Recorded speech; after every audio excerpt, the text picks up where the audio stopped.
बिस्मिल्लाहिर्रहमानिर्रहीम, अस्सलाम वालेकुम। मैं हूँ डॉक्टर तौसीफ़ और पिछले 1 डेढ़ साल से मैं छोटी छोटी चीज़ें शेयर करता आ रहा हूँ आपके साथ होम्योपैथी के बारे में।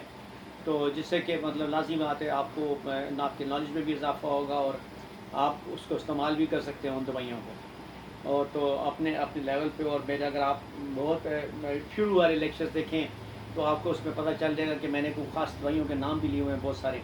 आप उन दवाइयों को भी अपने पास रख सकते हैं, लेकिन मैंने भी जब एंड करूँगा इंशाल्लाह ये इस लेक्चर के भी और उसके बाद जो 1-2 लेक्चर मैं दूंगा, उन लेक्चर्स में मैं सिर्फ दवाइयों के नाम लिखवाऊंगा आपको कि वो दवाइयाँ आपके पास एक सेट बना के रख लें अपने पास। तो उन लेक्चर्स में सिर्फ दवाइयों के बारे में बताऊंगा अभी।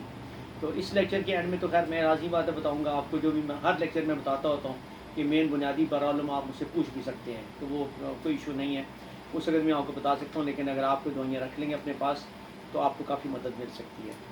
आज का मेरा टॉपिक है निमोनिया के बारे में।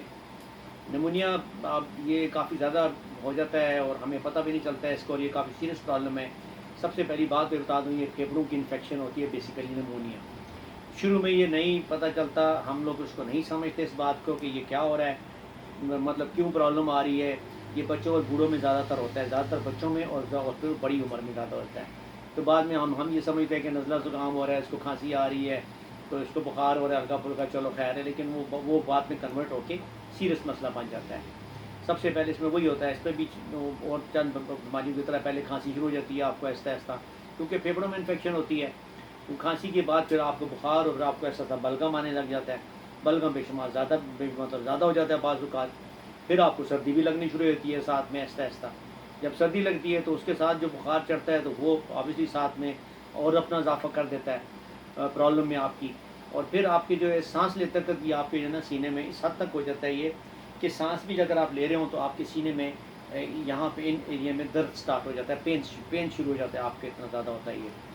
तो ये अगर ये बैक्टीरियल इन्फेक्शन की वजह से हुआ है आपको, तो ये बाज़ बड़ा ख़तरनाक भी साबित हो सकता है, और उसमें खुदा न खास्ता बंदा फौत भी हो सकता है इसमें। ये इतना सीरियस होता है निमोनिया जब ये फैल जाता है, अगर ये ज़्यादा देर लगा दे आपके जिस्म में, और वो भी बैक्टीरिया की वजह से। वो ज़्यादातर ये वायरस और बैक्टीरिया की वजह से ही होता है बेसिकली। ये जो निमोनिया का प्रॉब्लम है ये भी फैलता है, ये भी आसानी से फैल जाता है आगे पीछे।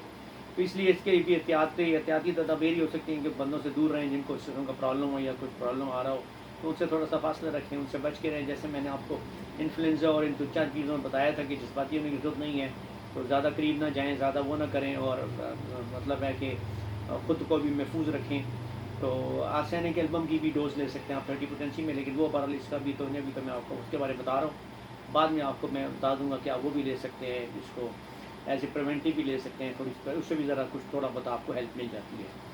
तो ये बाज़ का जो मुंह की रतूबतें होती हैं, जो आपके मुंह के अंदर चीज़ होती है, इसमें काफ़ी जरासीम होते हैं।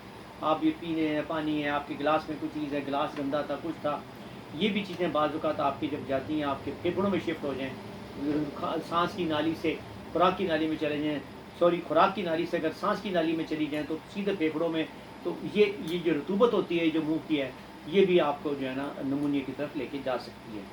तो इसलिए ऑब्वियसली एहतियाती आप कर सकते हैं, तो उसको रेस्पिरेशन निमोनिया भी कहते हैं, लेकिन बहरहाल वो अलहदा किस्म है निमोनिया की। लेकिन आपका एहतियात इसी में है कि आप एहतियाती रखें, अपने आप को बचा के रखें इस किस्म की चीज़ों से।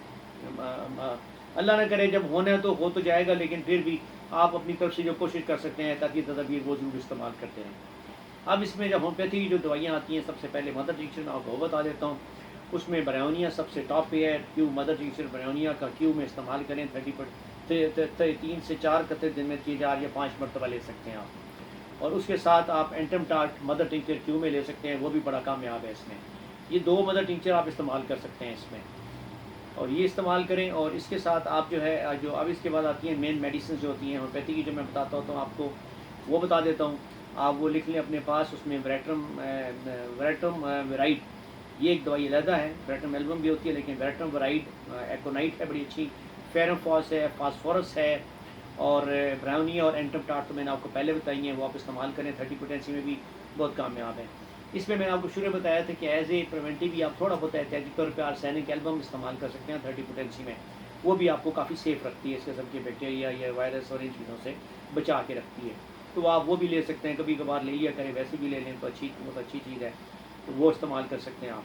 اس کے بعد آتی ہے جو کمبینیشن استعمال ہوتا ہے نمونیا کے استعمال میں، اس میں جو سب سے کامیاب کمبینیشن جو میں نے استعمال کی ہے وہ ہے رونیا، اینٹم ٹارٹ اور فاسفورس. یہ ملا دیں آپ تینوں ملا کے 30 پوٹینسی میں آپ یہ دن میں 3 یا 4 مرتبہ دیں، اور 5 قطرے اس کے دن میں 3 یا 4 مرتبہ استعمال کرائیں.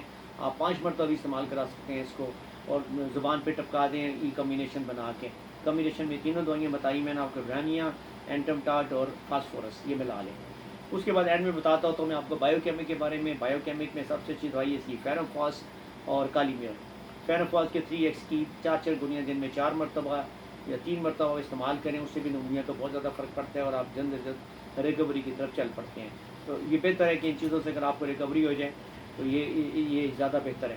تو آپ کوشش کریں کہ میں نے آپ کو دوائیاں بتائی ہیں یہ آپ لکھ لیا کریں. اگر آپ خدا نخواستہ آپ کو نہیں ہے اور آپ اللہ آپ کو سیف رکھے، میں نہیں کہہ رہا، لیکن آپ کے کسی آگے پیچھے کسی جان پہچان میں آگے پیچھے آپ کسی کی مدد تو کر ہی سکتے ہیں. تو آپ کے لیے یہ کام والی چیز ہے، تو آپ یہ لکھ لیں. آپ کسی اور کو بتا سکتے ہیں کہ بھائی یہ دوائی لو اور یہ استعمال کرو. تو یہ نمونیا میں اور اس کے اسپیشلی شروع والی اسٹیجز پہ تو بہت اچھی دوائیاں ہیں یہ والی جو آپ میں نے آپ کو بتائی ہیں. باقی ڈائٹ اس میں کچھ خاص نہیں ہوتی. ڈائٹ میں یہ ہوتا ہے کہ آپ نے ٹھنڈی چیزوں سے پرہیز کرنا ہوتا ہے، چکنی چیز سے پرہیز کرنا ہوتا ہے، اور لازمی بات ہے اپنے آپ کو بچا کے رکھنا ہوتا ہے کہ اور زیادہ گرد و غبار اس سے نہ جائیں، اور اپنے آپ کو سیف رکھیں تھوڑا سا.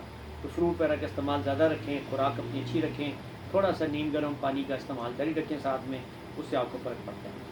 تو اس میں آج کے بارے میں نے آپ کو اس لیکچر میں نمونیا کے بارے میں بتایا. اگر ان کو کوئی سوال ہو تو آپ مجھے واٹس ایپ پہ میسیج دے کے مجھ سے پوچھ سکتے ہیں. کوئی دوائی پوچھنی ہو وہی پوچھ سکتے ہیں.